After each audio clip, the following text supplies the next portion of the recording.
ചലച്ചിത്ര അക്കാദമിയിൽ chairman രഞ്ജിത്തിനെതിരായി പടയൊരുക്കം. രഞ്ജിത്തിനെ chairman സ്ഥാനത്ത് നിന്ന് നീക്കണമെന്നാവശ്യപ്പെട്ട് അക്കാദമി അംഗങ്ങൾ സമാന്തര യോഗം ചേർന്നു. 9 അംഗങ്ങൾ പ്രത്യേക യോഗം ചേർന്ന് രഞ്ജിത്തിനെ മാറ്റണമെന്നാവശ്യപ്പെട്ട് സർക്കാരിന് കത്ത് നൽകി. വിവരങ്ങളുമായി തിരുവനന്തപുരത്ത് നിന്ന് ഹരികൃഷ്ണൻ ചേരുകയാണ്.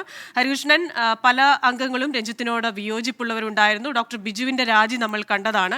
ഇപ്പോൾ സർക്കാരിന് രഞ്ജിത്തിനെ മാറ്റണമെന്നാവശ്യപ്പെട്ടൊരു കത്ത് നൽകുന്നു, സമാന്തര യോഗം നടക്കുന്നു. ഇതൊരു വലിയ കൂട്ടമായി മാറുകയാണോ? ഈ ആവശ്യം ഏത് രീതിയിലായിരിക്കും സർക്കാർ പരിഗണിക്കുക? കൃഷ്ണ, അങ്ങനെ തന്നെ വേണം കരുതാൻ. കാരണം കഴിഞ്ഞ കുറച്ച് നാളുകളായി തന്നെ ഈ ചലച്ചിത്ര അക്കാദമിയിലെ ചില അംഗങ്ങൾക്ക് ഈ ചലച്ചിത്ര അക്കാദമി ചെയർമാൻ സ്ഥാനത്ത് രഞ്ജിത്ത് ഇരിക്കുന്നതിനോട് വിയോജിപ്പുണ്ട് എന്നുള്ളതാണ് മനസ്സിലാക്കാൻ സാധിക്കുന്നത്. അത്തരത്തിലുള്ള നീക്കങ്ങൾ നേരത്തെ തന്നെ നടക്കുകയും ചെയ്തിരുന്നു.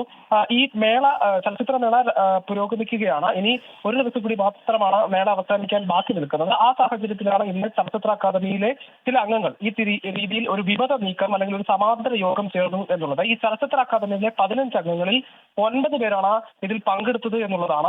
രഞ്ജിത്തിനെ ഈ ചെയർമാൻ സ്ഥാനത്ത് നിന്ന് മാറ്റണമെന്ന ആവശ്യവുമായി ആണ് ഈ യോഗം ചേർന്നതെന്നാണ് മനസ്സിലാക്കാൻ സാധിക്കുന്നത്. ഈ ആവശ്യവുമായി ഈ അംഗങ്ങൾ സർക്കാരിന് കത്തും നൽകിയിട്ടുണ്ട് എന്നുള്ളതാണ് ഏറ്റവും പ്രധാനപ്പെട്ട കാര്യം. കഴിഞ്ഞ ദിവസങ്ങളിലെല്ലാം ഇത്തരത്തിലുള്ള ഡോക്ടർ ബിജുവിനെതിരെയുള്ള ഈ രഞ്ജിത്തിന്റെ പരാമർശങ്ങൾ, ഒരു മാധ്യമത്തിൽ നൽകിയ പരാമർശങ്ങളെല്ലാം ഇതിന് കാരണമായിട്ടുണ്ട് എന്നുള്ളതാണ് മനസ്സിലാക്കാൻ സാധിക്കുന്നത്. ഈ അദൃശ്യജാലകങ്ങൾ സിനിമയുമായി ബന്ധപ്പെട്ട വിവാദങ്ങളാണ് ഇത്തരത്തിലൊരു ഇതിലേക്ക് നീങ്ങിയിട്ടുള്ളത് എന്നുള്ളതാണ്. ഈ ചലച്ചിത്ര അക്കാദമി ചെയർമാൻ സ്ഥാനത്തിരിക്കാൻ രഞ്ജിത്ത് യോഗ്യനല്ല എന്ന തരത്തിൽ അടക്കമുള്ള പരാമർശങ്ങളാണ് ഡോക്ടർ ബിജു പറയുകയും ചെയ്തിരുന്നു. ഇതിന് പിന്നാലെ സർക്കാരും ഈ CPM അംഗങ്ങൾ തന്നെ ഇതിനെതിരെ വിമർശനവുമായി രംഗത്ത് വന്നിരുന്നു. മന്ത്രി സജി ചെറിയാൻ തന്നെ ഈ രീതിയിൽ ഈ പരാതി, ഡോക്ടർ ബിജുവിന്റെ പരാതി പരിശോധിക്കുമെന്നും പറയുന്നു.